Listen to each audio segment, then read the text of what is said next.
네, 시청자 여러분 안녕하십니까? 2월 11일 수요일 아침에 인사드립니다. 마켓 시그널 진행을 맡은 정보경입니다. 3대 지수가 모두 상승세로 출발을 했지만 이 시각 현재 좀 지수의 온도차가 나타나면서 방향이 엇갈리고 있습니다. 시장 상황 좀 다소 어지럽다라고 생각하실 수 있을 것 같은데요. 오늘 저희와 함께 어떤 이슈가 있었는지 또 시장이 우리에게 보내는 시그널은 어떤 게 있는지 확인해 보시죠. 마켓 시그널 지금부터 본격적으로 출발합니다.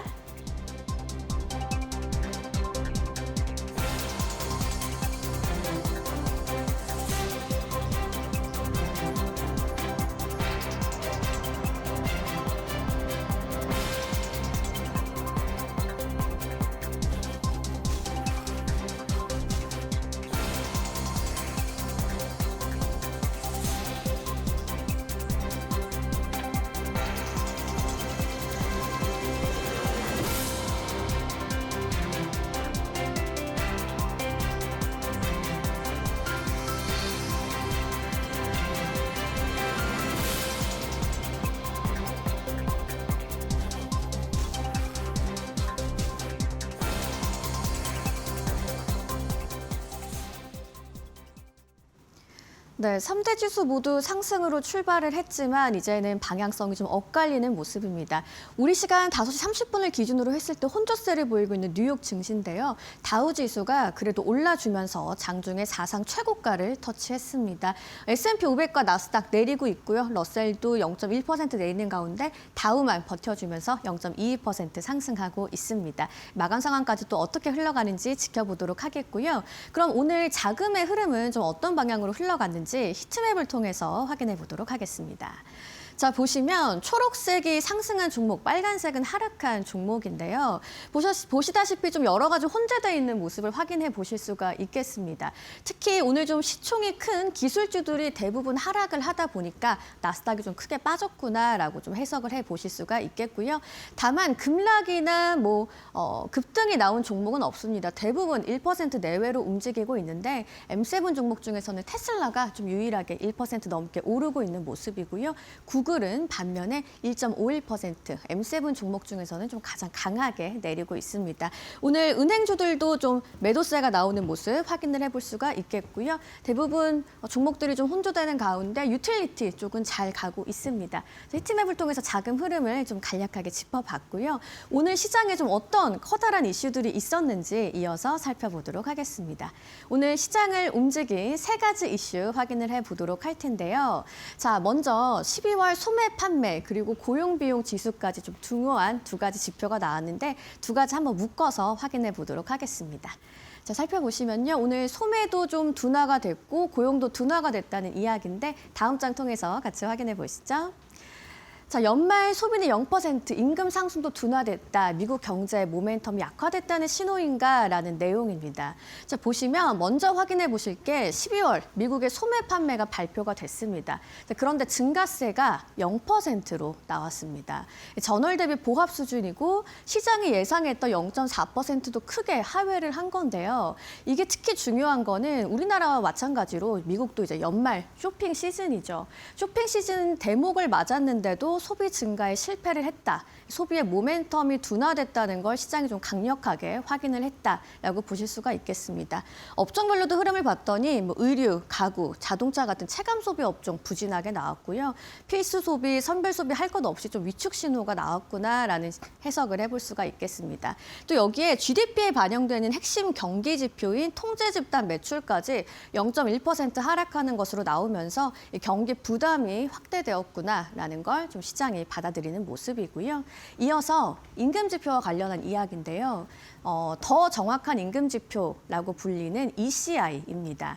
고용 비용 지수를 뜻하는데 좀 쉽게 설명을 해드리면 기업의 임금 부담을 보여주는 지표입니다.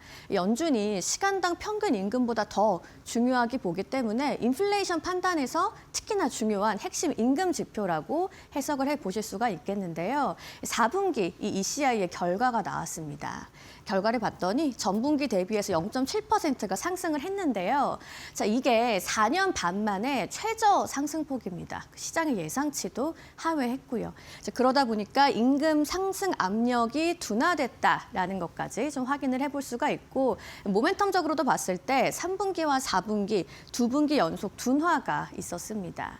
자, 그러다 보니까 오늘 다우지수가 선방하는 가운데 이 경기 둔화 신호를 더 민감하게 받아들이는 나스닥과 S&P가 약세를 보였구나라고 좀 해석을 해볼 수가 있겠습니다. 이제 다음 이슈까지 한번 살펴보도록 하겠습니다.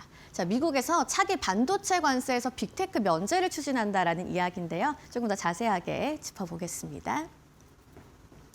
자, 이슈의 핵심은요, 미국이 차기 반도체 수입 관세를 준비하는 과정에서 아마존, 구글, 마이크로소프트 같은 빅테크의 관세를 면제하는 것을 검토한다라는 겁니다. AI 인프라 비용 급증을 막기 위한 조치라고 해석을 해볼 수가 있겠는데요. 그런데 이 관세 면제 구조를 살펴보시면 핵심이 무조건 면제는 아니라는 겁니다. TSMC 미국 투자 규모에 연동된 조건부이기 때문에 투자를 확대했을 때 빅테크가 무관세로 반도체 확보가 가능해진다. 한마디로 봤을 때 미국이 반도체 보호는 유지하면서 AI 경쟁력은 예외로 두고 있다라고 해석을 해볼 수가 있겠습니다. 자, 시장은 이걸 어떻게 바라봤냐면요. 호재인가 악재인가? 아직은 좀 방향을 계산 중인 것으로 보입니다. AI 투자에는 긍정적으로 작용을 하겠지만 반도체 산업에 전반적으로 들이오는 정책 불확실성에 대한 우려가 있습니다. 그러다 보니까 나스닥 지수, 특히나 빅테크, 반도체 부담을 크게 받아서 오늘 약세를 보이고 있다라고 정리해 보겠습니다. 자, 그렇다면 개별 종목들은 또 어떤 이슈가 있는지 특징주 조민재 앵커가 짚어드리겠습니다. 지금 시각 특징주 이슈들도 살펴보도록 하겠습니다. 오늘 M7 종목 중에서 유일하게 좀 테슬라만이 유의미한 상승세를 보였는데요. 가장 먼저 테슬라 1.76% 상승했습니다. 이 모건 스탠리가 테슬라에 대한 투자 의견 중립을 유지하면서 긍정적인 코멘트를 좀 덧붙여줬기 때문인데요. 테슬라가 태양광 분야의 투자를 늘리게 되면서 에너지 사업의 가치가 무려 35%나 상승하는 효과가 발생할 것이다. 이 때문에 투자자들의 기대감이 상당 부분 올라간 테슬라입니다. 이어서 오늘 마이크로소프트도 소폭 강보 합의지만요. 어쨌든지 간에 플러스권에서 거래를 마무리를 하는 모습입니다. 이 마이크로소프트가 데이터 센터의 전력 효율을 극대화하기 위해서 초전도 케이블 기술을 도입하겠다고 밝혔는데요. 이 기존의 구리선이 아니라 초전도 케이블을 쓰면요. 전력 손실을 거의 없앨 수가 있고요. 또 원래보다도 훨씬 작은 공간을 활용해서 전력 공급이 가능합니다. 이 때문에 효율성이 상당 부분 올라가는 것이죠. 덕분에 마이크로소프트 강보합권 마무리를 지었고요. 구글은 다소 큰 폭으로 내렸습니다. 약 1.3%가량 하락 마무리를 지었는데 오토데스크가 현재 시각 월요일 구글이 이 미디어 제작용 소프트웨어 상표인 플로우를 무단으로 사용했다. 이 때문에 구글에게 상표권 침해 소송을 제기했습니다. 지난 2025년 5월에 구글 측에서 유사한 이 AI 소프트웨어를 출시해서 시장에 혼란을 주고 있다는 건데요. 이 소식에 법적인 리스크가 부각된 구글의 주가 오늘 1% 이상 하락했고요. 종가 기준으로 정확하게 어떻게 거래를 마무리 지었을지 가장 먼저 테슬라 1.89% 거의 2%에 가까운 상승세로 오늘 하루 마무리 지었습니다. 이어서 보도록 하시죠. 마이크로소프트입니다. 0.11% 약보합권에 아쉽게 오늘 마무리를 지었지만 이 시간 내에서 소폭 오르고 있고요. 이어서 다음으로 알파벳 1.7% 하락 중입니다. 오늘은 전반적으로 M7 종목 분위기가 그닥 좋지 않은 분위기입니다. 나머지 M7 종목 중에 3가지 추가로 보도록 할 텐데요. 가장 먼저 메타 기다리고 있습니다. 0.73% 하락했는데 다시 한번 유럽연합이 이 메타의 이 와츠 앱이 경쟁사의 AI 어시스턴트 사용을 제한한다면서 여기에 대한 경고장을 발송했습니다. 최대 매출의 10%에 상응하는 벌금을 물릴 수 있다고 추가로 이 경고 메시지를 더했는데 이 때문에 여전히 유럽연합의 발목을 잡히고 있는 메타 0.7% 장중 하락했고요. 이어서 엔비디아도 오늘은 0.5% 가까이 하락했습니다. 이 H200칩 관련 이슈들이 계속해서 좀 노이즈를 발생시키는 모습인데 이번 밤 사이에는 하워드 러트닉 미 상무장관이 중국의 H200칩을 판매하기 위해서는 연방정부에서 마련한 라이선스 조건을 반드시 준수해야 한다. 이런 굉장히 경고성 어린 발언을 내놨습니다. 이 상무부와 국무부의 상당히 긴 협의 아래 마련된 이 리스트, 굉장히 좀 까다로운 조건들이 나열된 것으로 전해졌는데요. 이 중에서 엔비디아가 중국 군대의 칩 접근을 막기 위해서 마련된 이 고객 확인 제도, 여기에 동의하지 않으면서 이런 압박성 발언이 나온 것으로 풀이가 됩니다. 이어서 아마존도 오늘 0.4%대 하락세를 보였습니다. 이 더 인포메이션의 밤사이 보도에 따르면 아마존이 언론사 콘텐츠를 AI 기업에 판매할 수 있는 플랫폼을 출시하는 방안을 검토 중이다. 이런 소식이 전해졌습니다. 덕분에 아마존 최근 들어서 주가가 상당히 흔들렸는데 오늘은 그래도 하락폭이 제한된 모습입니다. 이 최근 AI가 기사 내용을 가져다 쓰게 되면서 언론사들 사이트의 방문자가 상당히 줄었다고 합니다. 이 때문에 언론사들이 정당한 금액을 지불받길 원하고 있는데 바로 이 점에 착안해서요. 실제로 마이크로소프트는 지난주에 비슷한 콘텐츠 거래 플랫폼을 출시한 바가 있었죠. 아마존도 여기에 뛰어들게 되면서 새로운 수익원을 만들 것이란 기대감이 올라가고 있네요. 이어서 추가적으로 오늘 이슈를 몰고 왔었던 세 가지 종목 더 보도록 하기 전에 메타 플랫폼 종가 기준으로 0.98% 하락했습니다. 바로 이어서 보도록 하겠습니다. 추가적으로 엔비디아는 0.8%까지 하락폭을 늘려나갔고요. 또 마지막으로 이 아마존 0.84% 갈수록 좀 하락폭이 깊어진 모습 오늘 전반적으로 연출이 됐습니다. 그렇다면 이 이슈 추가적으로 반드시 알아야 할 세 가지 종목들, 오늘은 좀 실적 위주의 종목들이 대거 포진이 되어 있습니다. 가장 먼저 데이터독 살펴보도록 할 텐데요. 이 데이터독 오늘 10% 이상의 이 상승폭을 기록했습니다. 이 기업들의 클라우드 시스템을 모니터링 해주는 기업이죠. 4분기 실적과 1분기 가이던스가 모두 이 시장의 예상치를 상회해줬는데 여기에 또 AI 도입이 최근 들어서 이 확산이 되면서 클라우드 보안 제품 역시 불티나게 팔리고 있다고 합니다. 이 고객들이 4개 이상의 제품을 함께 묶어서 사용하는 추세라는데 당연히 기업의 매출이 올라갈 수밖에 없겠죠. 15% 가까운 장중 상승폭을 보였고요. 이 페라리는 10%대 마찬가지로 두 자릿대 상승폭을 보였습니다. 마찬가지로 4분기 실적이 예상치를 상회했고요. 올해 연간 가이던스도 시장 기대와 대체로 부합하게 나타났습니다. 추가적으로 스포티파이 또 오랜만에 15%두 자릿대 상승폭을 기록했는데 이 4분기 실적 호조와 더불어서 월간 활성 이용자 수 이게 또 매출에 상당히 중요한 지표죠. 이게 7억 5천만 명을 넘겼다고 합니다. 이 지구 인구의 거의 10분의 1이죠. 전년비 11% 가까이 증가한 월간 활성 이용자 수에다가 이 또한 기존 전망치를 거뜬히 웃돈 수치라고 합니다. 덕분에 오늘 상당히 좋은 흐름을 이어나간 세 가지 종목들. 이 종가 기준으로는 어떤 상황인지 바로 보시죠. 데이터독 13.74% 상승했고요. 또 바로 이어서 페라리 8.13% 상승했습니다. 또 마지막으로 스포티파이 15%에 달하는 상승폭으로 오늘 하루 마무리 지었습니다. 이어서 이 시각 원자재 가격과 매크로 지표 흐름들도 차례대로 살펴보도록 하겠는데요. 가장 먼저 국제유가 0.37% 하락하면서 이 배럴당 64달러 선 막 지나가고 있습니다.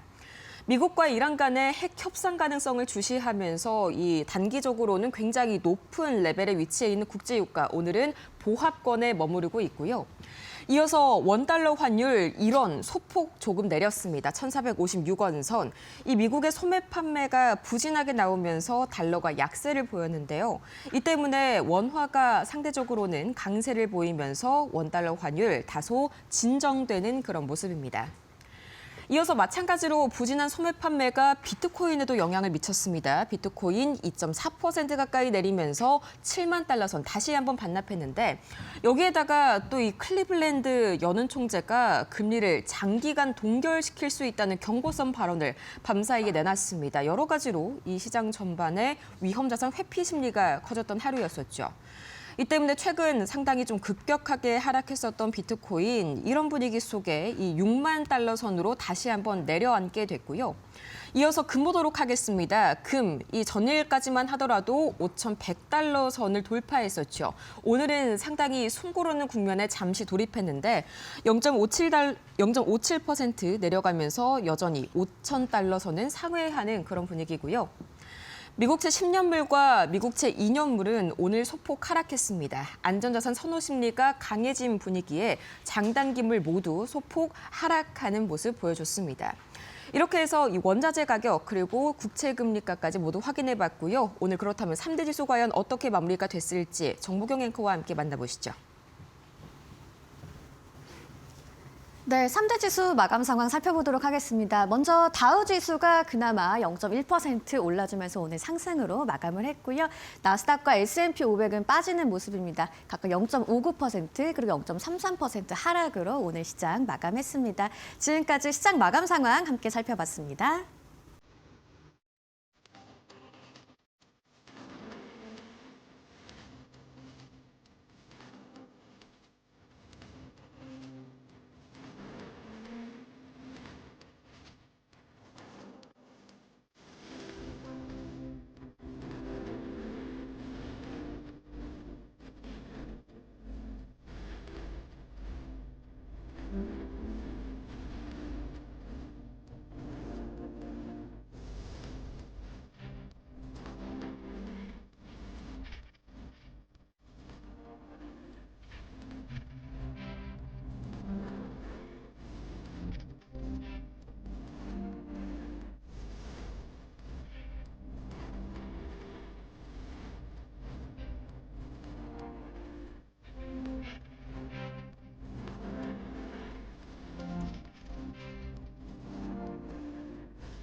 밤사이 뉴욕 증시 이 5가지만큼은 반드시 알아가세요. What's Know 5 출발합니다. 먼저 첫 번째 소식입니다. 미국의 12월 소매 판매가 보합세를 기록하면서 이 연말 소비가 예상보다 빠르게 식은 것으로 나타났습니다. 이 악천후와 관세 부담, 고물가에 따른 생활비 압박이 겹치면서 소비자들이 지갑을 닫았다는 평가가 나오는데요. 미국 상무부에 따르면 12월 소매 판매는 전월 대비 0.6% 증가 이후에 보합세를 기록해서 시장 예상치인 0.4% 증가를 크게 밑돌았습니다. 자동차를 제외한 소매 판매 역시 보합으로 예상치에 미치지 못했는데요. 연간 기준 소매 판매 증가율은 2.4%로 11월에 3.3%에서 뚜렷하게 둔화됐습니다. 이는 같은 달의 소비자 물가 상승률 2.7%에도 못 미치는 수준입니다. 세부 항목을 보자면 13개의 소매 품목 가운데 8개 부문에서 매출이 감소했는데요. 의료와 가구, 자동차 판매가 줄었고 온라인 판매 증가율도 0.1%에 그치면서 전반적인 소비 둔화 흐름을 보였습니다. 소득 계층별 소비 격차도 다시 한번 나타났는데요. 자산 가격의 상승 수혜를 입은 고소득층의 소비는 비교적 견조했던 반면 중, 저소득층의 재량 소비는 위축되고 있다는 분석입니다. 전문가들은 12월 지표만으로 4분기 성장세가 크게 훼손되지는 않겠지만 1월 한파 영향까지 더해질 경우엔 이번 분기 소비 증가세가 빠르게 둔화될 가능성이 크다고 평가했습니다. 국내 총생산에 직접 반영되는 컨트롤 그룹 소매 판매도 0.1% 감소해서 시장 예상과는 다르게 후퇴했습니다. 이에 따라 애틀랜타 연은의 성장률 전망치도 추가 하향 조정 가능성이 제기됩니다. 소비는 미국 경제의 3분의 2 이상을 차지하는 핵심 동력이기 때문이죠. 한편 이번 지표는 하루 뒤에 발표될 1월 비농업 부문 고용 지표를 앞두고 공개가 됐습니다. 시장에서는 고용 증가폭이 약 5만 5천 명 수준에 그칠 것으로 예상하고 있는데요. 연말 소비 둔화와 또 고용 둔화 우려까지 맞물리면서 미국 경기 흐름을 둘러싼 불확실성도 다시 커지고 있다는 분석입니다. 이어서 다음은 이 도널드 트럼프 대통령의 관세 관련 이야기들이 또 밤사이에 시장에 이목을 끌었습니다. 이 도널드 트럼프 행정부가요, 차기 반도체 관세에 있어서 주요 빅테크 기업들을 예외로 두는 방안을 검토하고 있다고 밝혔습니다. 파이낸셜 타임스는 미 상무부가 대규모 AI 인프라를 운영하는 하이퍼스케일러 기업들에 대해서 관세 면제를 제공하는 방안을 논의 중이라고 보도했습니다. 이 제도는 TSMC 등 대만 반도체 기업들의 미국 내 투자 규모와 생산 능력에 연동될 가능성이 큰 것으로 알려졌습니다. 구상이 만약 현실화가 될 경우엔 대만 반도체 업체들은 관세 면제 물량을 고객사인 미국 빅테크 기업에 배분할 수 있게 되고 해당 기업들은 반도체를 추가 관세 없이 수입할 수 있게 되는 것이죠. 다만 면제 규모가 투자 수준에 따라 달라지는 만큼 세부적인 기준은 아직 확정되지 않은 상태입니다. 이는 지난달 미국과 대만이 체결한 무역 합의를 구체화하는 조치로 해석되는데요.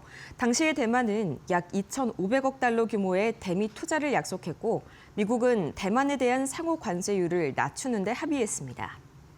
이번 면제 검토는 반도체 관세를 통해 미국 내 생산을 유도하면서도 대만산 반도체 의존도가 높은 자국 빅테크 기업들의 AI 공급망 부담을 완화하려는 조치로 풀이됩니다. 트럼프 행정부는 재집권 이후에 제조업을 회복시키기 위해서 관세 정책을 강화해 왔으며 반도체에도 높은 수준의 관세 부과를 예고한 바 있죠. 다만 AI 산업 경쟁력에 미칠 영향을 고려해서 그 적용 방식에는 신중한 접근을 이어가는 모습입니다. 이렇게 개별 섹터에는 긍정적인 소식이 있었지만 매크로 지표 흐름은 그다지 좋지가 못했습니다. 특히나 밤사이에 발표된 이 미국의 ADP 민간 고용은 완만한 증가 흐름을 이어갔습니다. 현지 시간 10일 민간 고용 정보업체 ADP에 따르면 지난달 24일까지 최근 4주 동안 미국의 민간 고용이 주당 평균 6,500명 증가한 것으로 집계됐습니다. 이는 직전주 평균 5천 명보다 늘어난 수준으로 고용 여건이 소폭 개선된 신호로 해석됩니다. 다만 ADP는 해당 수치가 예비치로 향후 데이터가 추가되면 얼마든지 조정될 수 있다고 밝혔는데요. 한편 이 미국의 중소기업들의 경기 인식을 보여주는 중소기업 낙관 지수는 다소 주춤했습니다. 1월 지수는 99.3으로 전월보다 0.2포인트 하락했지만요. 장기 평균인 98을 웃돌며 전반적인 심리는 여전히 양호한 수준을 유지했습니다. 세부적으로 보자면 10개 구성 항목 가운데 3개는 개선되고 7개는 약화됐습니다. 특히 실질 매출 증가 기대는 6포인트 상승했지만 고용 계획과 수익성 전망이 약화되면서 전체 지수는 소폭 하락했습니다. 경영 환경에 대한 불확실성도 오히려 확대됐는데요. 불확실성 지수는 전월보다 7포인트 오른 91을 기록했으며 사업 확장에 나서기 좋은 시점인지에 대한 확신이 부족하다, 이 응답이 늘어난 것으로 확인됐습니다. 중소기업들이 꼽은 주요 부담 요인으로는 세금과 인력난, 그리고 최근 급등한 보험료가 지목됐습니다. 이번에는 개별주 이슈로 한번 넘어가 볼까요? 테슬라 관련 이슈가 있었는데요.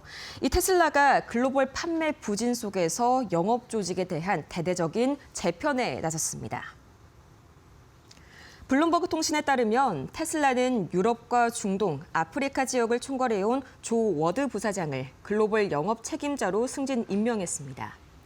워드는 앞으로 전 세계 판매와 서비스, 차량 인도 조직을 모두 총괄하게 될 텐데요.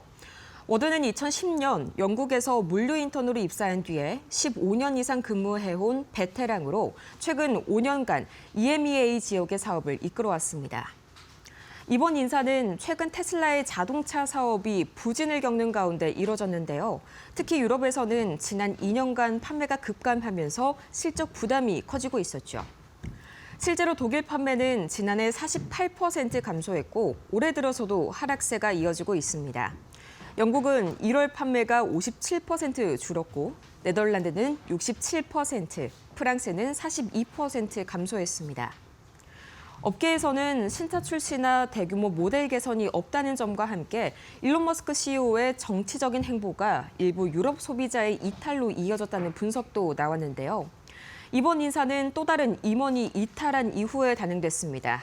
지난해 7월부터 영업을 총괄해온 제간나탄 부사장이 최근 13년 만에 회사를 떠나면서 테슬라의 영업 리더십 교체가 이어지고 있는 상황입니다. 여기에 또 사이버트럭과 모델3, 모델Y 프로그램 책임자 등 주요 베테랑 인력들까지 잇따라 회사를 떠나면서 인재 유출 흐름이 계속되고 있습니다. 테슬라의 자동차 사업은 지난 분기 전체 매출 약 249억 달러 가운데 70%를 차지하는 핵심 사업인 만큼 판매 회복 여부가 향후 실적의 핵심 변수로 평가됩니다.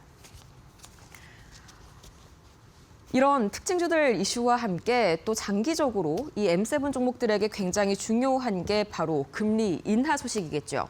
아쉽게도 밤사이에는 이 금리 인하에 빨간불이 켜지는 소식이 전해졌는데 이 미국 연방준비제도 내부에서 기준금리를 상당히 동결시킬 수 있다라는 신호가 나왔습니다. 이 인플레이션이 둔화가 되고 있지만 노동시장이 여전히 견조한 만큼 추가 금리 인하에는 신중하게 나서야 된다는 분석입니다.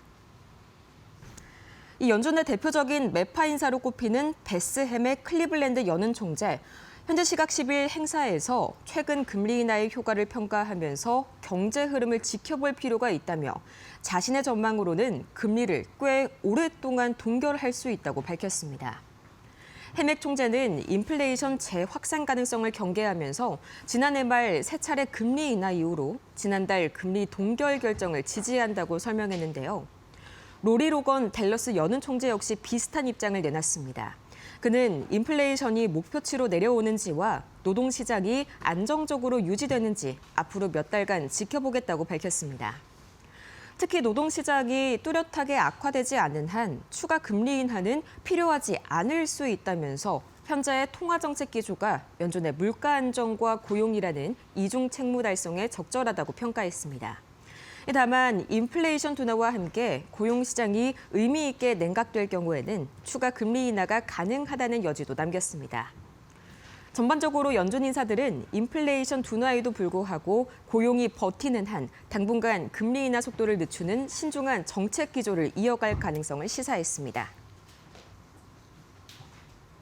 이 부진했던 M7부터 신중한 금리 인하 정책까지 다소 삐그덕거렸던 간밤 뉴욕 증시, 반드시 알아야 할 머스노우 5 기사 살펴보고 왔습니다.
네, 간밤 월가에서는 우리에게 어떤 시그널을 보내줬을까요? 신일섭 소장님과 함께 자세하게 한번 그 시그널 받아보겠습니다. 어서 오세요. 네, 안녕하세요. 네, 오늘부터 저희 살짝 포맷이 바뀌었는데 조금 어색하신가 봐요.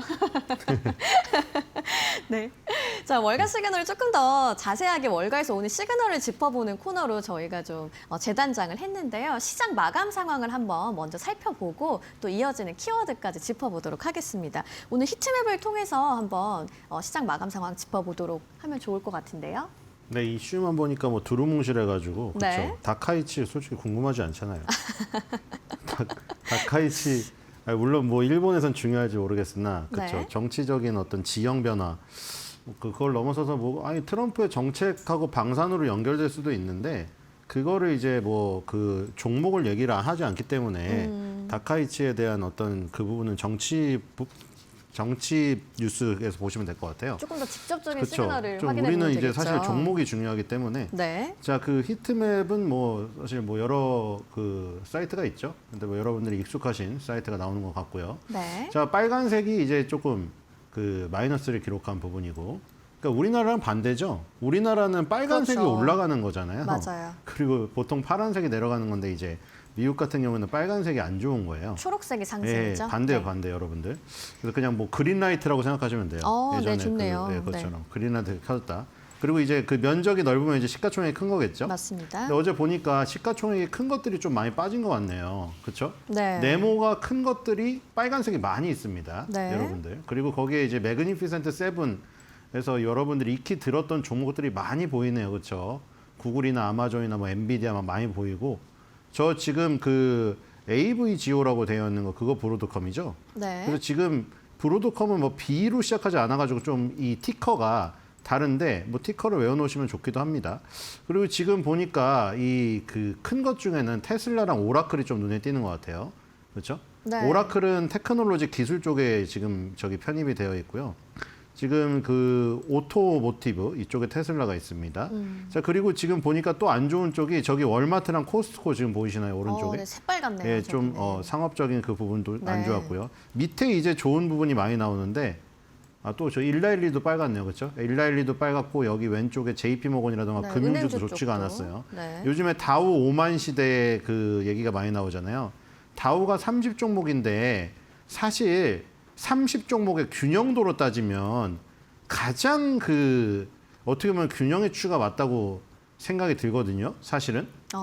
왜냐면 사람들이 30개 종목밖에 안 되기 때문에 S&P 500이 더 대표하는 거 아니야? 그 말도 일리가 있습니다. S&P 500은 미국의 종합적인 부분을 볼 수 있는 모든 네. 업종이 다 속해 있기 때문에 그런데 다우는 30종목 중에서 정말 골고루게 나눠놨거든요.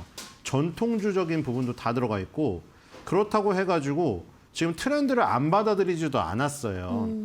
여러분들 가장 중요했던 부분이 인텔을 탈퇴시키고 엔비디아를 들여왔던 그 장면이었거든요. 다우존스가. 네. 인텔이라는 회사가 여기 보면 반도체 쪽에 속해 있는데 인텔이 삼성전자와 함께 어떻게 보면 종합반도체 기업이었는데 인텔을 퇴출시키고 엔비디아를 들여왔을 때 그때 이미 다우는 우리는 트렌드의 변화에 굉장히 이 조금 그 적극적이다 이런 모습을 보였다고 생각이 되고요.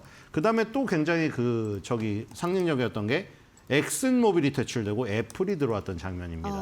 그러니까 그것만 봐도 다우지수가 아주 보수적이고 굉장히 고리타분하지 않다는 게 느껴지실 거예요. 그래서 다우는 상당히 상징적이고 균형을 맞추고 있기 때문에 다우지수 5만은 의미가 크다 이런 생각이 들고요. 여러분들이 지금 보고 있는 히트맵은 S&P 500에 대한 내용입니다. 네. 자, 그리고 이제 뭐 저기 좀 크게 이제 해놓은 모습인데요.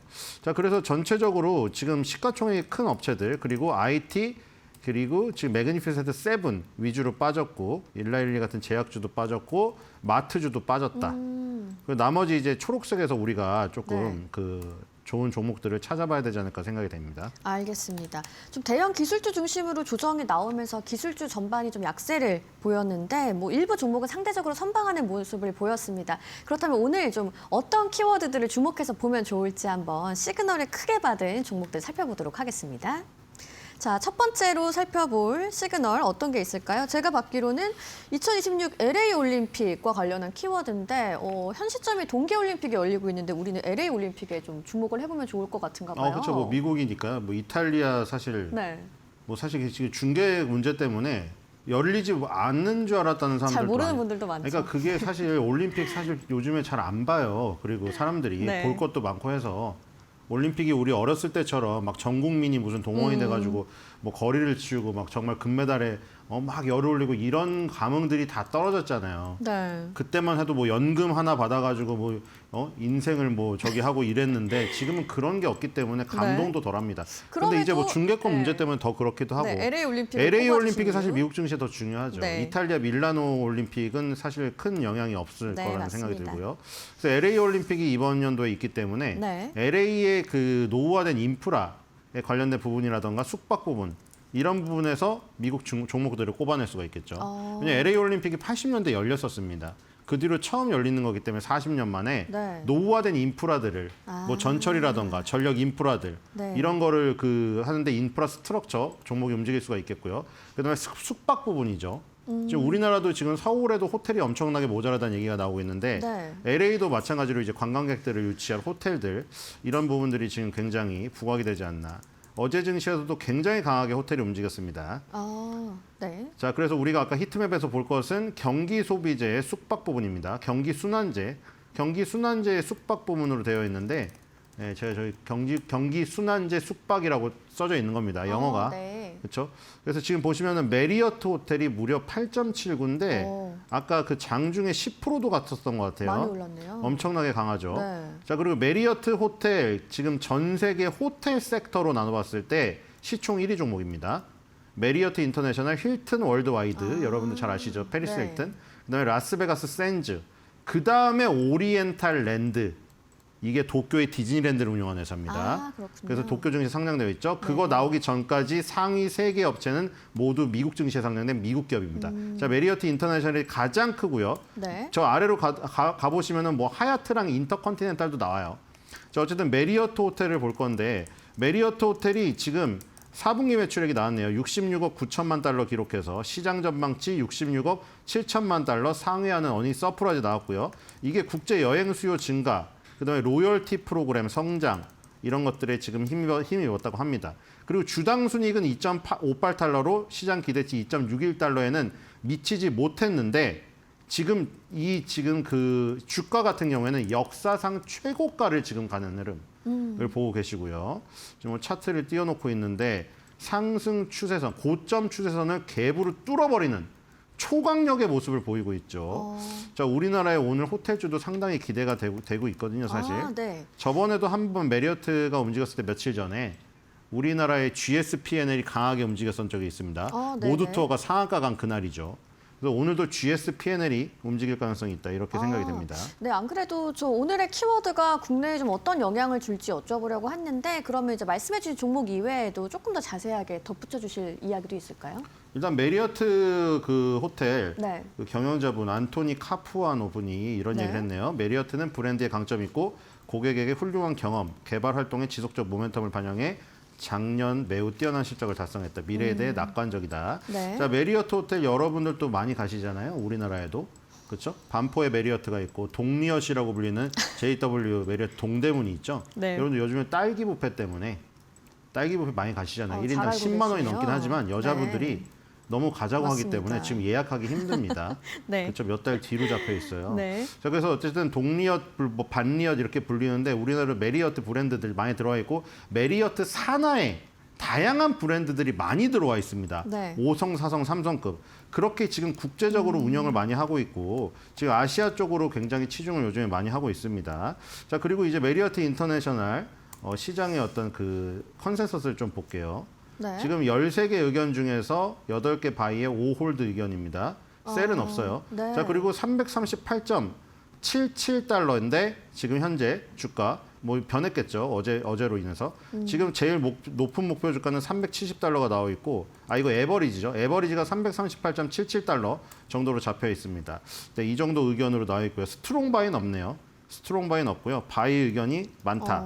이렇게 보시면 될 것 같아요. 네, 국내 호텔 관련주들 얘기 조금 더 해보면 좋을 것 같은데요. 네, 국내 호텔 관련주 사실은 뭐 그 GS P&L이 좀 유일하다고 보여지죠. 아, 그러시군요. 왜냐면 그 매출 비중으로 네. 봤을 때 호텔신라 같은 경우에는 면세신라라고 부를 정도로 면세점 매출이 굉장히 크기 때문에 네. 호텔의 객실 상승률이라던가 뭐 이런 부분이 영향을 미치는 게 덜합니다. 그리고 서부 T&D가 또 있는데 용산의 드래곤시티 운영하는 아. 그것도 GS P&L만큼의 매출 비중이 안 됩니다. GS P&L은 네. 호텔 매출 비중이 전체 매출의 90% 이상을 차지하고 있기 때문에 전형적인 호텔주라고 부를 수가 있겠죠. 그게 이제 GS 리테일에서 분사가 된 회사라 이제는 편의점이나 GS 슈퍼마켓 이런 거 신경 안 쓰고 정말 호텔 매출로 투자할 수 있는 종목이에요. 그래서 사실 우리나라에는 사실 그렇게 연결시킬 수 있는 게 없었거든요. 메리어트나 힐튼이라던가 하얏트, 인터컨티넨탈이 갈 때도 적용시킬 수가 없었는데 GS P&L이 바로 그 코엑스 인터컨티넨탈을 운영하다가 파르나스 브랜드를 입혀서 지금 파르나스로 바뀌었잖아요. 인터컨티넨탈이. 네. 코엑스 가보시면 아시겠지만 오랜 리모델링 끝에 다시 재개장을 했잖아요. 그러니까 결국에 인터컨티넨탈 이 호텔주도 오르면 저기 GS P&L에 좋은 영향을 미치겠죠. 아. 인터컨티넨탈 요 브랜드는 영국 업체인데 영국 업체도 ADR로 또 상장되어 있습니다. 알겠습니다. 올림픽이라는 메가 이벤트부터 시작해서 메리어트의 주가 상승세 무섭다. 국내 호텔 관련주들에도 좀 좋은 영향을 미치지 않을까 하는 기대까지 한번 짚어봤습니다. 자, 이어서 오늘의 두 번째 시그널은 어떤 키워드로 준비해 주셨는지 살펴보도록 하겠습니다. 자, 두 번째 키워드는요, 뭐 정책 그리고 주택 관련 이야기라고 볼 수 있을 것 같은데 트럼프 주택 카드라고 준비를 해주셨네요. 좀 어떤 내용일까요? 뭔가 빠밤 하면서 저거 그러면 더 외쳐주세요. 좋을 것 같네요. 알았죠? 빠밤. 네. 네, 근데 이 며칠 전에 나왔잖아요. 트럼프가 카드를 네. 이름이 그래서 그런가요? 카드를 좋아하더라고요. 아, 그 이민자 카드도 만들었잖아요. 뭐 네. 무슨 뭐 몇십억 내면은 이민자 황금 카드 준다며요. 네.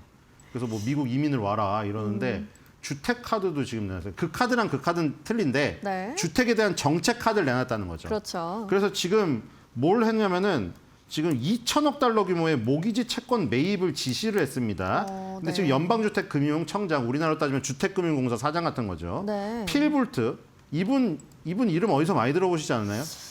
어디서 들어봤을까요? 어디서 들어보셨나요? 이분? 그 연준 네. 의원 중에서 그 여자 이사 있잖아요. 아, 네. 그분을 계속 퇴출시키려고 아, 그분이 이 주택 모기지 그 금리로 받아서 네. 상업적인 활동을 했다고 해서 리사 쿡이죠, 요리사. 네, 네. 그분을 퇴출시키려고 했는데 그때 필볼트 청장이 계속 나와가지고 전면 공격을 하면서 리틀 트럼프라고 불렸던 그 인물이고 파월이 초월 이노베이션 했다고 해서 그 공장 방문했을 때 뭐 안전모 쓰고 갔잖아요, 트럼프가. 네.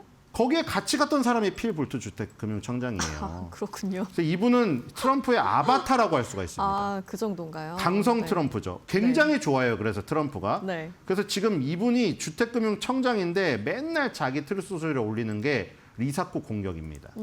자, 그래서 어쨌든 이분이 뭐라고 했냐면 페니메이와 프레디맥 이것도 어디서 많이 들어봤죠? 우리 빅숏이라는 영화 보시면 아시겠지만 이런 모기지 업체들이 박살나면서 리만 버러더스까지 네. 파산하면서 세계 금융위기가 왔었던. 아, 근데 이제 페니메이와 프레디맥이 요 매입 주체가 될 것이다. 그러니까 이게 무슨 얘기냐면은 주택담보대출 금리를 낮추겠다는 거예요. 이 왜 리사쿡 공격을 하면서 파월까지 이어지는 공격을 했던 그 배경을 아신다면 이 얘기가 공감이 되실 거예요. 모기지 금리를 낮추려면 기본 금리가 낮아져야 되는데 파월이 펜대를 안 골리고 있어서 바보가 느려가지고 안 하고 있다 행동을 계속 공격을 했잖아요. 네. 그래서 국민들이 힘들다.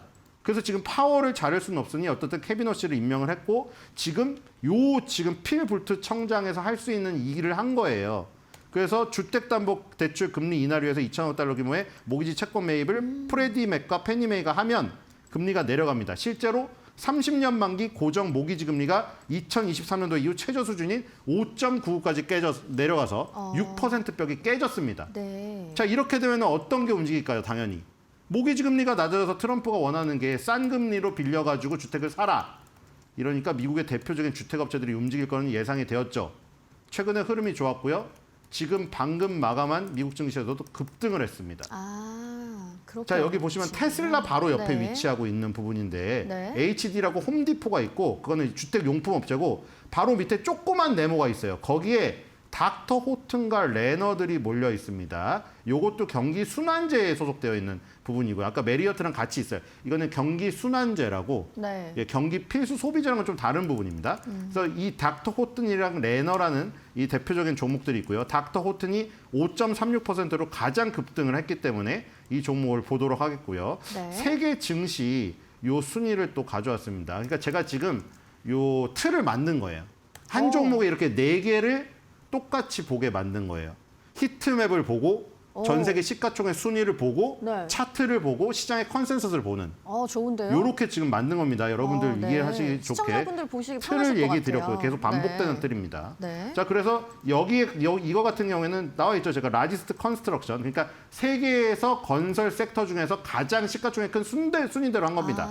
여기서 닥터 호튼, 미국의 닥터 호튼 차지하는 게 4위를 네, 차지하고 있습니다. 네 번째 있네요. 네, 지금 프랑스, 인도, 스페인 업체에 이어서 4위를 차지하고 있고요. 네. 미국 업체 중에서는 주택건설 업체 중에서 시가총액이 가장 큰 업체이기 때문에 그렇군요. 닥터 호튼이 움직이면 트럼프의 모기지 금리의 어떤 정책이 효과를 발휘한다. 이렇게 보시면 될 것 같아요.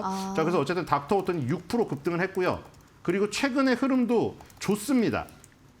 자, 차트를 보고 계신데 아까 메리어트 인터내셔널도 고점과 고점을 연결한 고점 추세선을 갭 상승으로 날려버리는 모습을 보셨죠. 네. 이건 갭은 아니지만 장대 양봉으로 돌파를 하고 있는 모습이 지금 보여지고 있죠. 그러니까 이제 여러분들은 뭐 저걸 뭐 기술적으로 삼각 깃발형이라고도 하는데 삼각 깃발형을 지금 뚫고 올라가는 모습이죠. 저렇게 되면 이제 170달러, 180달러까지 열리게 되니까 그동안의 부침 있죠. 작년 9월 달 이후에 닥터 호튼이랑 레나가 주가가 똑같이 이렇게 밑바닥으로 조금 내려오고 있었어요. 고점 저점을 내려먹으면서. 근데 지금 다시 상승 추세로 전환을 하는 어떤 포인트가 지금 나오고 있는 게 아닌가. 그래서 결국에는 이 필불트 주택금융청장한테 이 명령을 하여서 모기지 금리를 낮추는 것이 결국 주가 상승의 원동력이 됐다.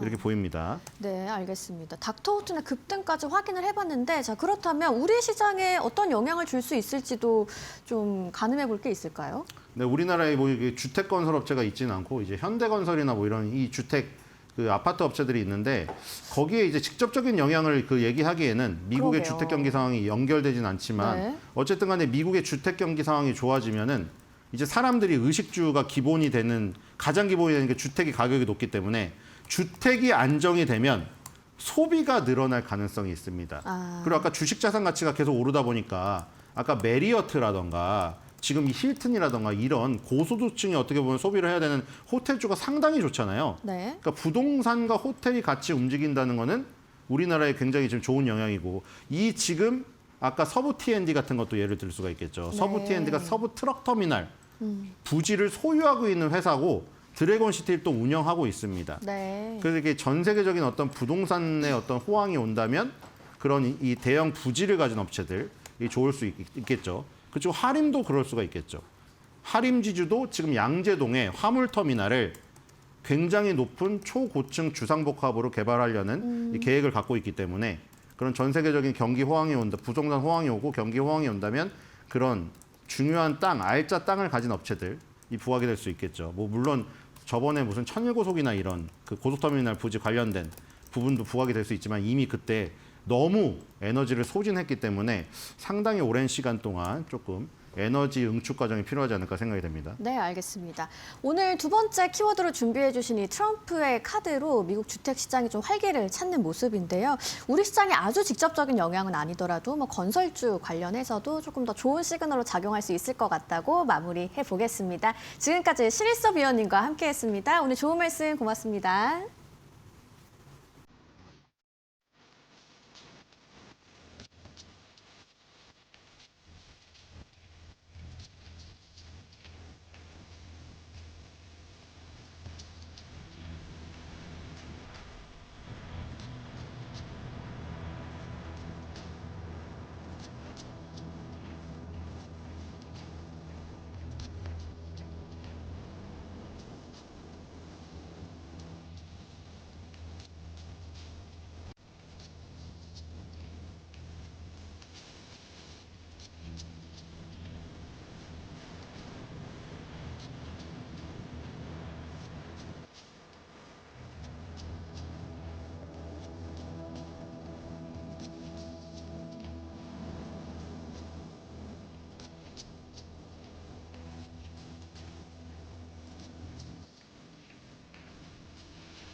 외신에서 주목하는 국내 이슈와 기업들에 대해 알아봅니다. 숨겨진 투자 정보 드리는 이 히든 글로벌 시간, 오늘도 조호진 타키온 대표와 함께합니다. 어서 오세요. 예, 안녕하세요. 네, 오늘의 투자 인사이트 어떤 언론사에서 뽑아오셨을까요? 예, 그 대만의 디지타임스가 이제 엔비디아의 차세대 칩인 네. 베라 루빈에서 하이닉스가 주도적 역할을 할 것이다라는 기사를 냈습니다. 그래서 그 관련해서 좀 살펴보도록 하겠습니다. 네, 그럼 자세한 내용과 함께 좀 살펴볼까요? 우선은 이 엔비디아의 차기 차세대 칩이죠. 바로 이 베라 루빈. 여기에 들어가는 HBM4에서 SK 하이닉스가 삼성전자보다 조금 더 핵심적인 역할을 하고 있다고요. 예, 예. 그 지금 보시는 사진이 사실은 작년 에이펙 정상회담 때 왔다서 찍은 사진이 아니고요. 네. 최근에 이제 최태원 회장이 이제 실리콘밸리 가서 젠슨 왕을 만났는데 그때 또 두 분이 이제 기념 촬영했던 그 치킨 사진입니다. 드시면서 약간 했다는 그 사진인가요? 예, 예. 네, 그래서 네. 실질적으로 그 뉴스에서는 이제 여전히 이제 그 SK하이닉스가 그 엔비디아에 더 밀접해서 이제 그 협력을 하고 있다 이런 맥락이 나왔었습니다. 그런 비슷한 맥락으로 이제 디지타임스가 이제 관련 보도를 했는데 결국은 HBM이라는 거는 챗GPT가 나오면서 필요한 엄청난 메모리를 갖다 공급해야 되기 때문에 필수적인 이제 메모리 장치입니다. 그래서 D램을 8장을 쌓았고 지금은 이제 그보다 더 나은 방식으로 다 살펴가고 있는데 D램 8장을 쌓았을 때 처음에 이제 HBM의 그 이름이 뭐냐면 호퍼였습니다. 그래서 H100, H200이었고 네. 그 다음에는 이제 블랙웰, 호퍼, 블랙웰, 그 다음에 베라 루빈 이 세 명이 모두 다 이제 유수의 과학자들입니다. 어떤 분은 수학자이고 어떤 분은 이제 물리학자인데 베라 루빈 같은 경우는 이제 천문학자, 물리학자로 분류가 되는 분입니다. 그래서 젠슨 왕은 독특하게 그런 식으로 계속 네이밍을 하고 있습니다. 본인이 어떤 과학에 대해서 이제 관심이 많아서 그런 건지. 그래서 베라 루빈은 블랙웰 그다음 버전입니다. 그래서 블랙웰에 대한 그다음 버전 베라 루빈에 대해서 HBM4가 이제 처음으로 들어가게 됩니다. HBM4는 뭐 많은 분들이 이제 아시겠지만은 HBM3보다 더 중요한 것이 무엇이냐면 HBM3는 데이터를 갖다 주고받는 구멍 개수가 1024개였는데 HBM4부터는 이제 2배가 늘립니다. 그래서 2046개가 늘어납니다. 그러면 늘어난 만큼 하나의 개별 유닛도 HBM4가 HBM3보다는 더 유닛이 커야 됩니다. 그러면 이제 어쩔 수 없이 수율도 낮아야 되는 그런 난관이 있다라고 말씀을 드렸는데 이 HBM4를 갖다가 엔비디아에 납품하는 베라루빈 납품하는 SK하이닉스가 삼성전자나 경쟁사인 마이크론보다도 더 중요한 역할을 하게 된다는 것이 이제 그 디지타임스의 보도입니다. 아니요, 근데 이 올해 초만 하더라도요, 이제 삼성전자 전영현 부회장이 이런 말을 하면서 상당히 또 화제가 됐지 않습니까? 삼성전자가 돌아왔다라고 HBM4에 대해서 고객사들이 극찬을 아끼지가 않는다. 이런 신년사가 있었는데 이 말과는 조금 다르네요. 예. 그러니까 정확히 말하면 참 이렇게 정확히 말해야 될 정도의 정치적인 레토릭이 아닌데도 불구하고 정확하게 말해야 될 필요성을 느끼는 것 자체가 약간 좀 우스꽝스러운 상황으로 여겨집니다. 네. 무엇을 정확히 말해야 되면 전영현 부회장이 신년사에서 삼성이 돌아왔다라는 말을 한 것은 분명하고 본인이 이제 글을 썼으니까 하지만 어디에도 우리가 엔비디아에 납품을 했어요 이런 말은 없어요. 하지만 그 말 문구 하나로 고객의 삼성이 돌아왔다는 얘기를 했으니까 왜냐하면 삼성전자가 주요한 고객사 중에서 제대로 납품을 못한 것이 어디냐 구글에 이미 납품하고 있고 테슬라 납품을 하고 있었습니다. 뭐 심지어 마이크로소프트 납품을 하고 있고 하지만 유일하게 크게 비중을 차지하지 못한 것이 엔비디아밖에 없으니까 그리고 작년 12월만 하더라도 삼성전자가 자기들은 공식적으로 말한 적이 없다고 얘기했지만 몇몇 언론사에서 삼성전자가 HBM3를 납품했다고 보도를 했어요. 그런 연속선상에서 봤을 때는 당연히 전영현 부회장의 신년사는 엔비디아 납품을 성공했다라고 해석을 했고 그 해석이 틀린 해석이라고 볼 수는 없습니다. 다만 그 전영현 부회장이 말한 대로 좀 전에 들으신 대로 엔비디아에 납품한 것이 맞느냐라는 초점을 본다면 아니다라고 이제 봐야 되는 것입니다. 그래서 오늘도 이제 말씀드린 부분이 디지타임스가 여전히 이제 베라 루빈에서 HBM4에서 가장 크게 비중을 차지하는 것은 삼성전자도 아니고 마이크론도 아니고 SK하이닉스라고 봤을 때 전영현 부회장의 그 레토릭이 그 신년사가 무슨 뜻인지 알 수 없다라는 것은 분명한 대목이라 하겠습니다.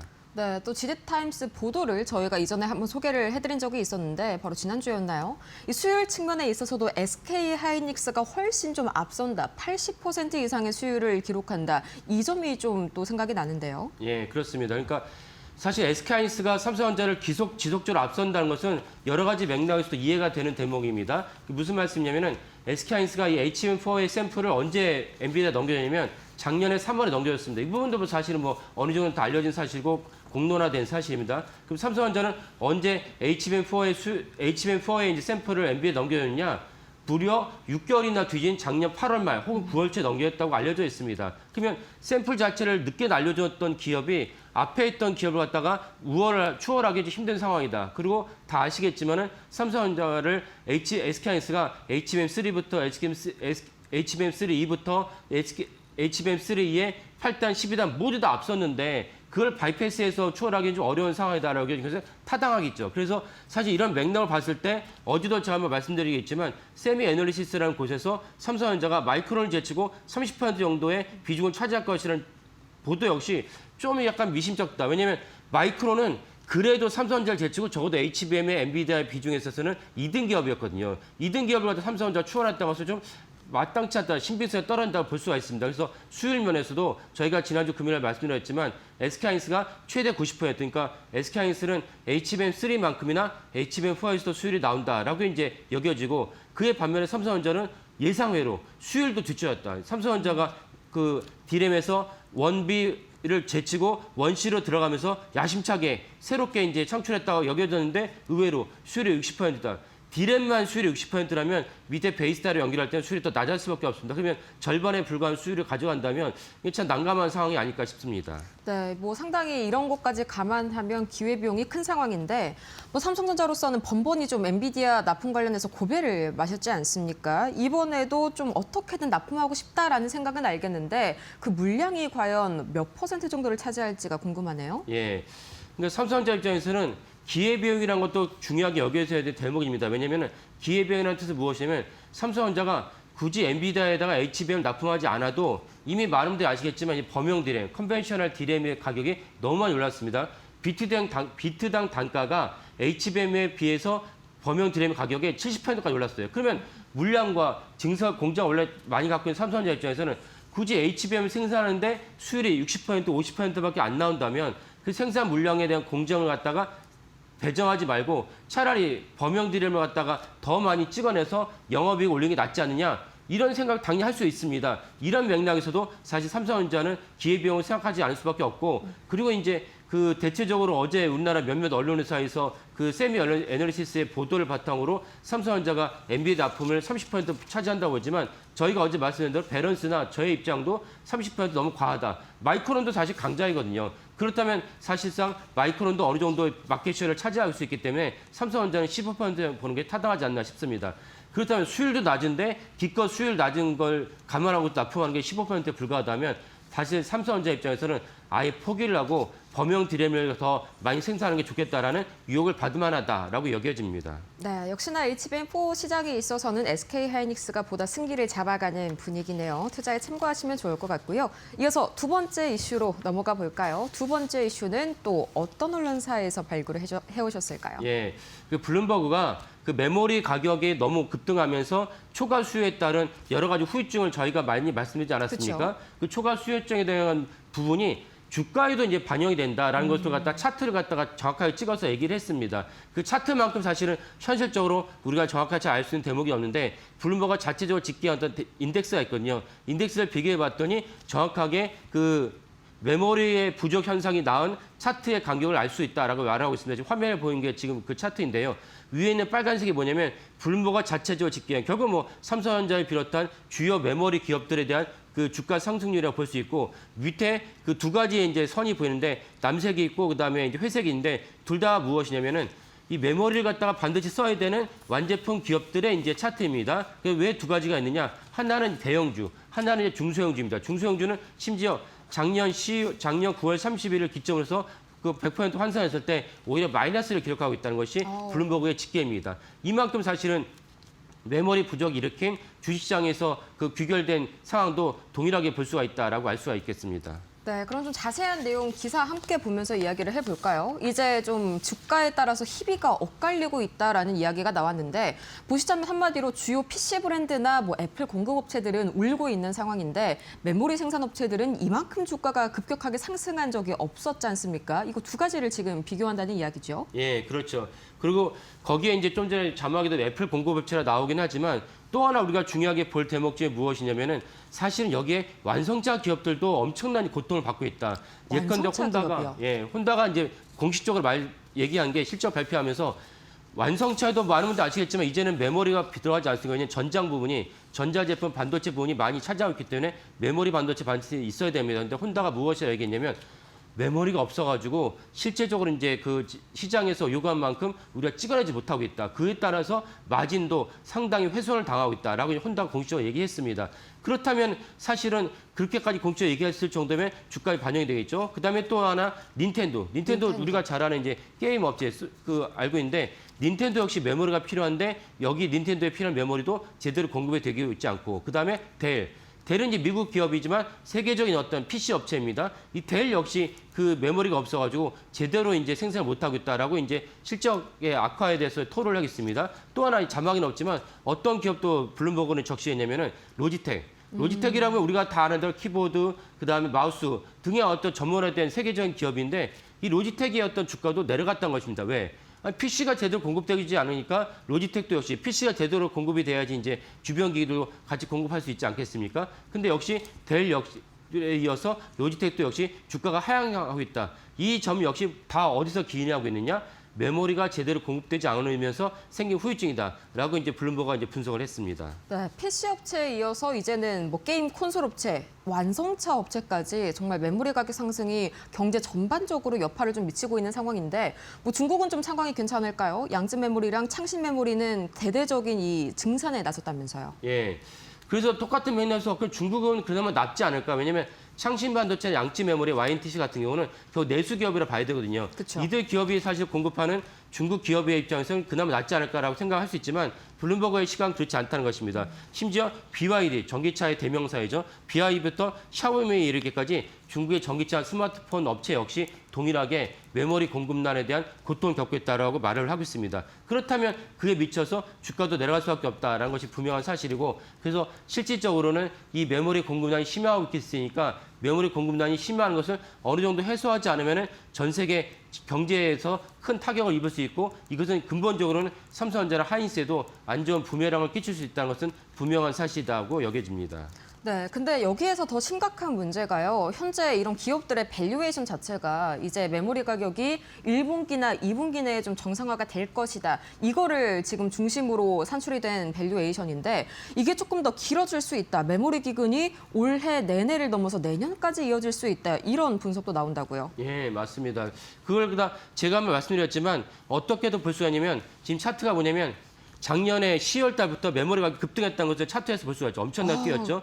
낸드 가파르네요. 플래시, 네. DDR이 다 그렇습니다. 근데 이 뛰었던 가격이 멈출 것 같지 않다는 것입니다. 그래서 사실은 아까 말씀드린 많은 어떤 IT 기업들이 메모리가 필요한 IT 기업들이 사실 메모리 공급난 때문에 고통을 겪고 있는데 올해 1분기면 나아지겠지라고 생각할 수 있지만 1분기는 나아지지 않을 것 같고 2분기는 물론이거니와 27년까지 이 추세가 그대로 이어질 가능성이 매우 높다는 것입니다. 역시나 1분기나 2분기 내에 좀 정상화가 된다는 것은 다소 좀 어려운 이야기네요. 그러면 뭐 전망도 이 피델리티에서 말한 것처럼 계속해서 공급 부족이 내내 이어질 가능성이 높다. 대표님께서도 마찬가지로 보실까요? 예, 그렇습니다. 그리고 또 하나 우리가 중요하게 여겨야 될 대목은 빅테크들의 수요가 메모리에 대한 엄청난 그 수요비와 먹개비 십성이 더 강화될지언정 줄어들지 않는다. 제가 이제 지난주에 어제 말씀드린 것 같은데 빅테크들이 1분기에 계속 작년 4분기의 실적을 연달아 발표하면서 가이던스랑 올해 어느 정도 투자할지를 갖다가 집계를 했는데 네 곳에 애플을 뺀 네 곳에 마이크로소프트, 구글, 아마존 등의 어떤 네 곳에 올해 그 자본 지출, KPX의 자본 지출을 모두 집계를 해봤더니 작년 이맘때는 4천억 달러, 올해 이맘때는 6,600억 달러. 엄청난 자본 지출을 한다는 것은 무엇입니까? 그 자본 지출 대부분 어디다 투자하는 것이냐? 그 비싼 엔비디아의 엔비디아 칩만큼 비싼 HBM을 갖다 빨아들이는 역할을 합니다. HBM 빨아들이면 메모리 어떤 심화도 더 강화되기 때문에 여전히 그 메모리의 기근난은 여전히 지속될 것이다. 그렇다면 아까 말씀드린 완성차에서 PC, 스마트폰 업계에 이르기까지 전방위적으로 메모리 공급난은 심해진다. 이 부분은 사실 올해 내내 여파가 있지 않을까라고 여겨집니다. 그렇다면 주가를 보실 때도 주식 투자할 때도 그런 기업들에 우리가 굳이 투자할 필요는 없다라고 여겨집니다. 네, 메모리 가격 상승 더 이상 이제 남의 이야기가 아닌 것 같습니다. 이 PC 제조업체는 물론 뭐 스마트폰, 이제는 완성차 제조업체의 주주분들까지 메모리 가격 상승에 더욱더 집중해야 하는 이유가 될 것 같네요. 이렇게 해서 오늘 조호진 타키온 대표와 함께 숨겨진 외신의 투자 인사이트 자세하게 발굴해봤습니다. 좋은 말씀 고맙습니다. 예, 감사합니다.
네, 여러분 자 편하게 쉬셨습니까? 2월 11일 수요일입니다. 날씨가 좀 쿰쿰합니다. 네, 습도도 굉장히 높고요. 많이 따뜻해졌습니다. 근데 대신 자 오늘 이데일리 신문에 나온 내용들 주요 시장 관련된 내용 여러분들께서 좀 관심을 가지실 만한 내용들 또 4개 기사 준비를 해봤습니다. 첫 번째, 요즘에 2차 전지 분위기 괜찮죠? 전체적으로 확실히 이제 바닥권을 찍고 올라가는 듯한 모양새들 그리고 이 실적 발표 때 영업이익이 흑자로 돌아서는 기업들 또 흑자를 작년 말에 냈다가 흑자 규모가 늘어나는 기업들 이게 점점 늘어나는 모습을 보이고 있습니다. 이게 기본적으로 업황 자체가 좀 좋아지고 있다는 얘기죠. ESS 덕분이라고 볼 수가 있을 텐데 이제 지금 우리가 뭐 2차 전지 관련돼서 주로 얘기할 때 이제 뭐 북미 쪽에 뭐 ESS 수주 뭐 이런 얘기들 중심으로 사실은 모멘텀이 만들어지고 있는데요. 국내에서도 이 ESS 수요는 상당히 좀 큽니다. 2024년 말이었나요? 그때 그 당시에도 1조 원 규모의 이제 국내 이제 정부에서 입찰을 이제 하는 거죠. 정부에서 필요로 하는 정부의 이제 각 기관들 또는 정부가 주도로 하는 이제 어떤 이제 그 뭐 단지 전력 생산 단지 신재생 단지가 되겠죠. 이쪽에서 필요로 하는 ESS 등등등 이런 것들이 입찰이 한 번 있어. 그때는 삼성 SDI가 이제 수주를 따냈죠. 근데 두 번째 정부 주도의 입찰이 빠르면 오늘 우선 협상 대상자가 선정될 것이다라는 내용이 지금 이 첫 번째 기사의 내용이 되겠습니다. 이번에는 540메가와트 정도의 ESS를 만드는 ESS를 이제 입찰을 하는 그런 이제 계약이 되겠고요. 규모가 1조 원 정도가 됩니다. 잘 아시는 것처럼 지금 국내 이 배터리 3사들, 셀 3사들이 뭐 해외 쪽에서 뭐 ESS 수주도 열심히 하고 있으면 사실은 기존의 EV향 그러니까 전기차량 이 배터리 계약 철회가 잇따르고 있죠. 오늘 아침에도 이데일리에서 나왔던 내용 중에 하나가 이 삼성 SDI 쪽, 그러니까 스텔란티스가 삼성 SDI에 맺은 이 EV용 배터리 이 계약 요거를 취소할 가능성이 있다. 이런 얘기가 또 나오고 있습니다. 확정돼서 발표된 건 아니고요. 블룸버그 쪽 기사를 인용을 했던 건데 계속 아마 EV 쪽은 이 분위기가 계속 늘어날 가능성이 높다라고 봤을 때 결국은 우리 셀사들의 사실은 이제 탈출구는 돌파구는 결국은 이제 ESS용이다라는 거고요. 이번에 이제 ESS는 좀 명확하게 이제 LFP 쪽, 보통 우리가 이제 ESS 하면 LFP 쪽을 생각을 하는데, 지난번에 삼성 SDI가 수주를 따낼 때는 NCA 쪽이었습니다. 니켈, 그다음에 코발트, 알루미늄 이 배터리, 3만 개 배터리가 되는 거죠. 이거 이제 우리가 강하니까 그렇게 했었는데요. 이번에도 3만 개 배터리, SDI의 3만 개 배터리가 될 것이냐, 아니면 다른 두 경쟁사인 LG 에너지 솔루션과 SK온의 LFP 배터리가 될 것이냐, 이 두 가지 관계에서의 싸움이 경쟁이 되지 않겠냐 얘기가 좀 되고 있습니다. 근데 이번에 좀 변수가 하나 생긴 게, 원래는 가격의 비중을 되게 이 입찰 평가에서 되게 중요하게 생각했는데 이 비중을 60% 50%로 낮추고요. 대신 비가격 분야의 비중을 10%포인트 이상 올렸습니다. 업계에서는 이게 평가 기준을 바꾼 이유가 결국은 이제 국내 산업에 대한 기여도, 국내 경제에 대한 기여도를 좀 더 높게 평가할 것이다라는 해석을 하고 있더군요. 그렇게 되면 LFP 쪽보다는 국내사지 LFP 쪽으로 이렇게 좀 이 배터리 생산이 아직은 이렇게 좀 본격화되지 않고 있기 때문에, 만약에 국내에서 LFP 배터리를 쓰더라도 결국은 이제 미국이나 이런 데서 만든 걸 가져와야 되는 일단 현재 상황이 되는 거거든요. 그러다 보니까 국내에서 직접 생산하는 이 NCA, 즉 3만 개 배터리 쪽으로 또 무게가 좀 실리는 게 아니냐라는 얘기는 나오고 있습니다. 그래서 뭐 뚜껑은 열어봐야 되는 거죠. 그래서 일단은 오늘 그 결과가 나올 수 있다. 만약에 이 1억짜리 입찰을 따내는 셀사가 뭐 LG 에너지 솔루션, 삼성 SDI, SK온 3사 중에 누가 따느냐에 따라서 또 전체적으로 일단 개별 종목의 주가가 뭐 탄력을 받는 건 당연하겠고, 또 어쨌든 이런 게 있으니까 또 계속 될 거고요. 그러다 보니까 또 2차 전지 쪽에는 업계 전반에 또 어떤 뭐 모멘텀이 될 수도 있다, 이렇게 볼 수가 있겠습니다. 자, 두 번째, AI 추론의 핵심, 위상 높아진 낸드, 삼성전자 SK하이닉스 시장 선점 경쟁. 네, 낸드는 사실은 거의 망해가던 칩이었죠. 뭐 가격이 뭐 개당 몇 달러까지 떨어지고, 여러분들 최근에 뭐 최근이 아니라 작년 말부터 주가가 뭐 7, 8배 이상 뛰었던 뭐 웨스턴 디지털, 뭐 이런 회사들, 미국의 이런 낸드 회사들 같은 경우는 진짜 거의 망할 뻔하다가 정말 기사회생해서 지금 엄청나게 주가가 오르고 있는 그런 회사입니다. 뭐 지금 증설을 한다 그런 뭐 하긴 하는데 거의 3, 4년 동안 증설을 안 하다가 이제 와서 막 한다고 하는데 시간이 좀 걸리죠. 어쨌든 이 낸드의 위상이 갑자기 커진 이유는 결국 이 기억에 대한, 그러니까 장기 기억에 대한 수요가 좀 크게 늘고 있기 때문입니다.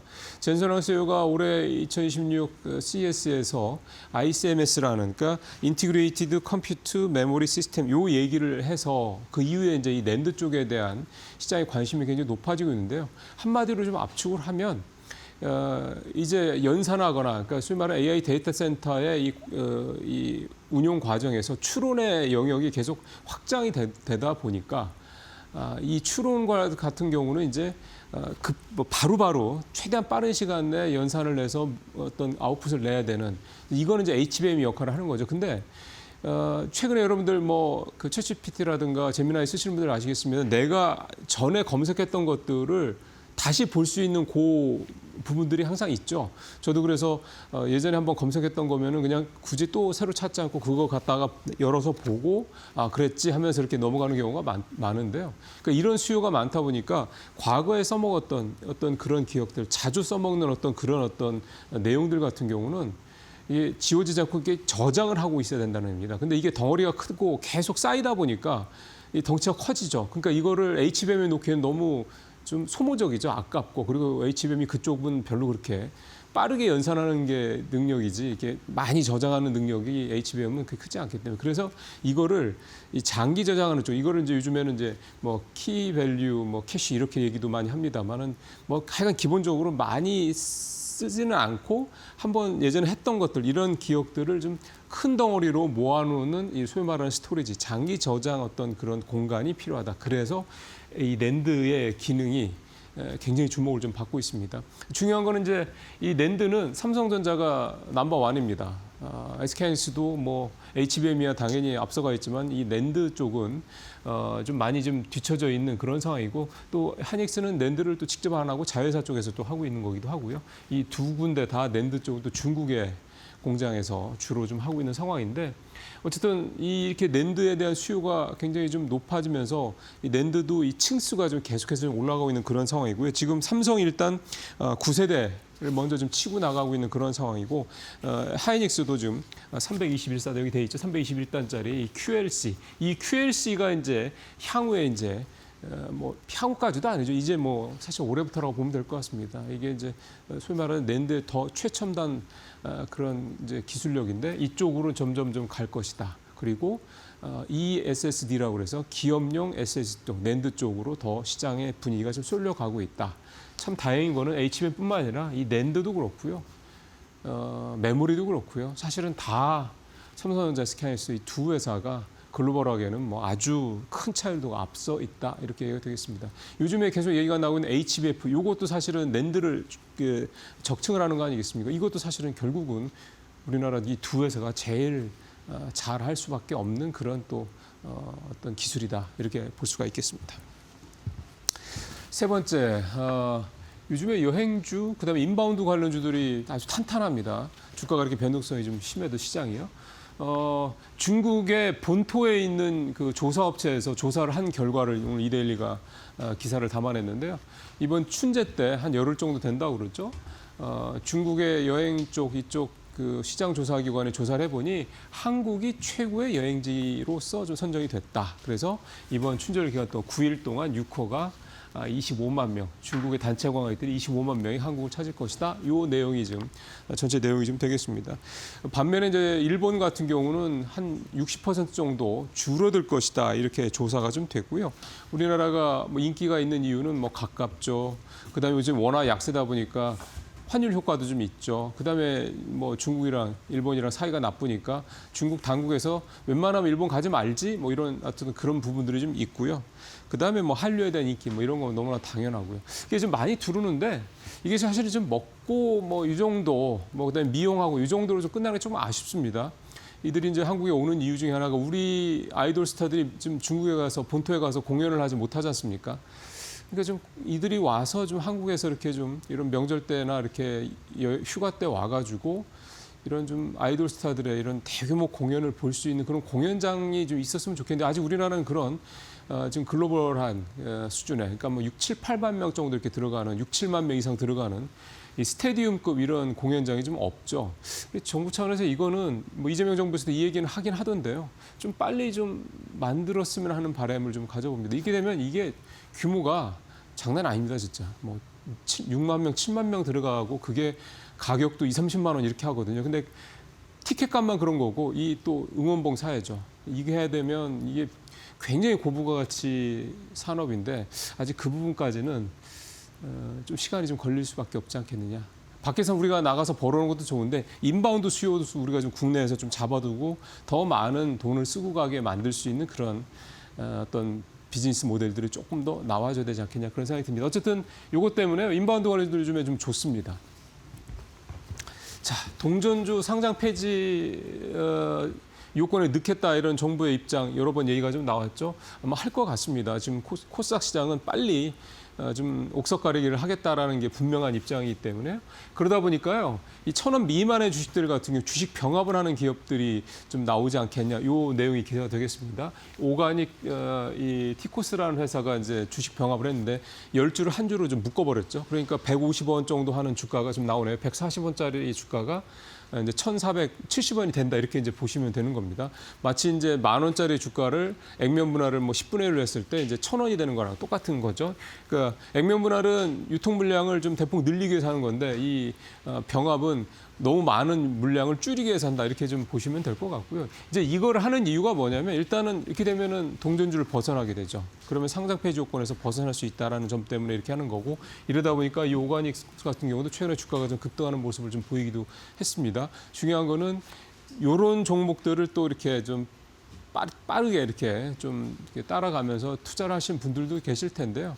기본적으로 이것도 펀더멘탈 밸류가 좀 베이스가 좀 있어야지 너무 그게 없는 회사들은 정말로 그냥 선수들한테 당할 수 있기 때문에 결국 이제 오늘 이 기사의 요는 이런 주식 병합들이 앞으로 늘어날 가능성이 높은데 이거를 투자하시는 거는 굉장히 좀 신중할 필요가 있다. 이렇게 좀 정리를 할 수가 있겠습니다. 마치겠습니다.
코스피가 5,300선, 코스닥이 1,100선, 지수는 좀 사상 최고의 수준인데 시장에서는 고점 논란도 좀 같이 나오고 있습니다.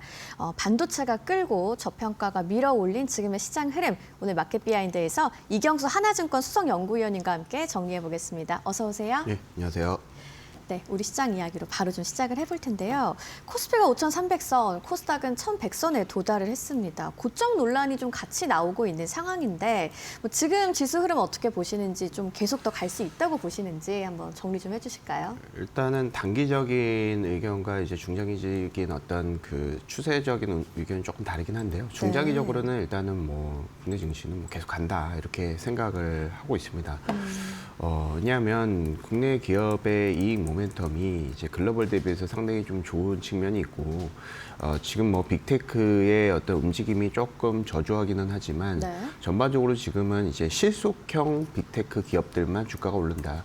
이 얘기는 이제 캐시플로우가 상당히 좀 좋거나 투자 대비해서의 이익이 좀 많이 있는 이제 수익성 측면이 지금 주가 측면에서 핵심 지표, 팩터가 되고 있습니다. 그런 측면에서 뭐 최근에 이제 TSMC도 그렇고 한국의 뭐 삼성전자, 하이닉스 이런 기업들이 수익성이 계속해서 높아지는 그런 모습들이 관찰되고 있습니다. 그래서 이런 측면에서 한국의 어떤 그 중장기적인 어떤 이익 모멘텀 그리고 저평가 메리트 이런 측면은 국내 증시의 어떤 중장기적인 상승 동력이고 수급적으로도 봤을 때도 어떻게 보면 지금 이제 부동산에서의 어떤 에서부터 이제 어떻게 보면 이제 금융자산으로의 어떤 그 자본 이동이 상당히 좀 가파르게 그리고 추세적으로 일어나고 있는 것을 잘 아실 겁니다. 그래서 지금 이제 한국의 어떤 그 ETF, 뭐 코스피라든지 코스닥 ETF 계속해서 늘어나고 있고 개인들 수급이 좀 늘어나고 있는 그런 추세가 단기적으로 흐름으로 좀 보기는 어렵다 이렇게 생각합니다. 그래서 중장기적으로 좀 긍정적으로 보고 있고요.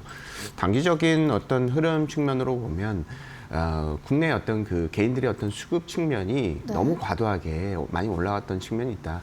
사실 뭐 지난주에 개인들의 한 10조의 매수가 있었지만 현물 측면, 그러니까 이제 주식 측면에서 한 10조 정도의 순매수가 있었고 ETF 측면으로도 보더라도 거의 10조 넘는 이제 수급이 들어왔습니다. 그래서 이런 측면으로 보면 단기적으로 너무 20조 정도의 개인들 수급이 들어왔기 때문에 이건 상당히 좀 이례적인 측면이 있습니다. 그래서 저희가 이제 다음 주에 이제 설 연휴인데 이런 측면에서 어떻게 보면 단기적으로는 좀 이제 개인들 수급 자체가 조금 둔화될 수 있겠다라는 측면. 그래서 지금은 중장기적으로는 펀더멘탈은 좀 좋을 수는 있겠지만 단기적으로는 이제 수급기 어떤 그 공백기 이런 측면으로 생각을 하고 있어서요. 그래서 일단 뭐 코스피 중장기적인 어떤 전망은 좀 상당히 좀 밝다라고 좀 보고 있습니다. 예.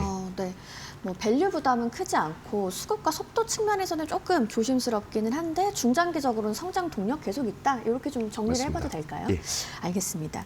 자, 2월 들어서 참 변동성이 굉장히 커졌는데요. 지수는 그래도 고점을 이어갔습니다. 이 과정에서 반도체의 역할이 핵심이었다라고 봐도 될까요? 그렇죠. 예, 뭐 지금 이제 국내 기업의 이제 이익이 상향 조정폭이 상당히 좀 큰데요. 네. 올해 이제 한국 코스피의 영업이익 전망치가 550조까지 높아졌습니다. 그래서 전년 대비해서는 거의 95%의 성장을 보일 것이라고 예상이 되고 있어요. 올해 뭐 초만 하더라도 연초 그리고 작년 말 이거에 비해서도 거의 이제 50% 이상 컨센서스가 올라간 것인데 여기에 기여도의 거의 95% 이상이 반도체 업종이거든요. 그래서 기본적으로는 이제 실적 기여를, 그러니까 한국의 실적을 반도체 투톱에 어떤 너무 이제 의존하고 그쪽에 쏠려 있는 것은 맞지만 반도체에 있는 것은 뭐 사실은 이제 부인하기는 좀 어려울 것 같고요.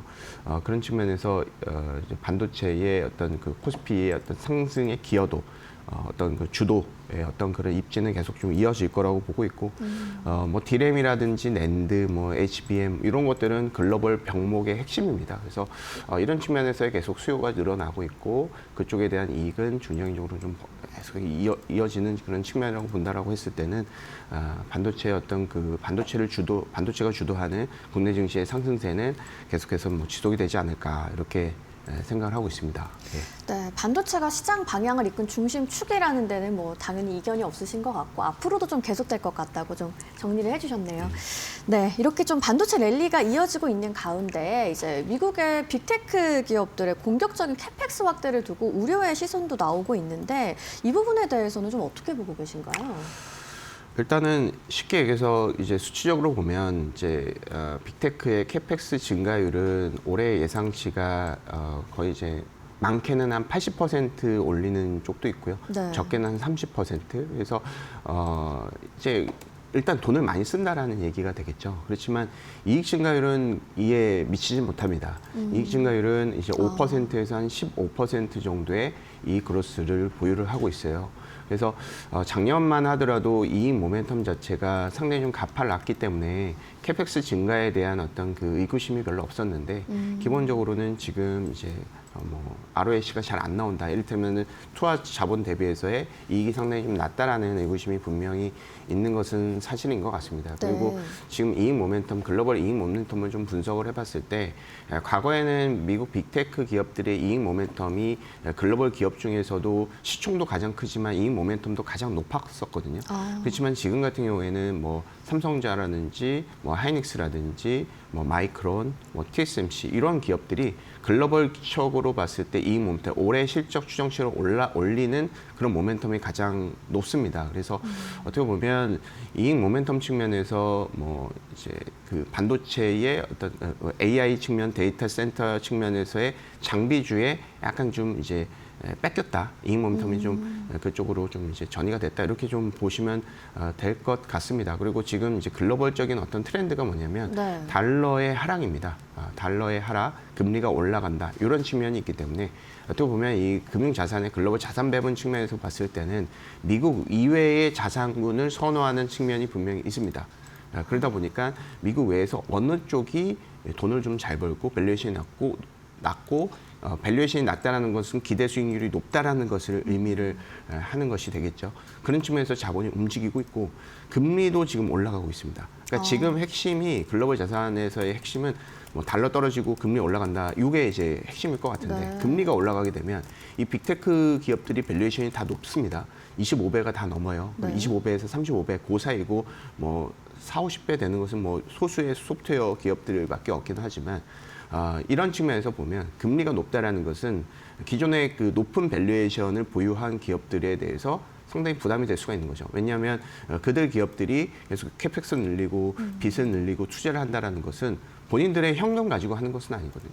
빌려 가지고 하는 측면이 있기 때문에 이자 비용이 분명히 있는 것이고 그리고 금리가 높다라는 것은 본인들이 캐펙스를 투자를 하고 이걸 회수하는 기간에 대해서 기간을 좀 짧게 가져갈 수밖에 없습니다. 금리가 높기 때문에 회수 기간을 좀 빨리 갖고 와 이렇게 얘기를 할 수가 있는 것이죠. 그래서 지금은 미국 정부도 어떻게 보면 금리를 낮추겠다라고 얘기를 하겠지만 네. 단기 금리는 떨어지고 중장기적인 금리는 계속해서 올라가는 그런 트렌드.